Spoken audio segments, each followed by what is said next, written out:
ubaxay udgoon badani amar baweeyaano jacaylkaaga igu beermo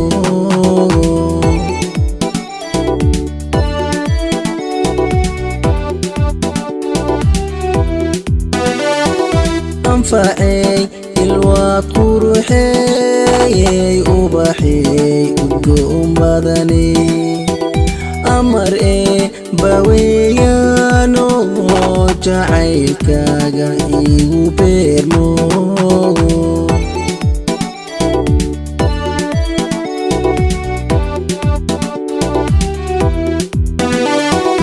ayahaygii noloshay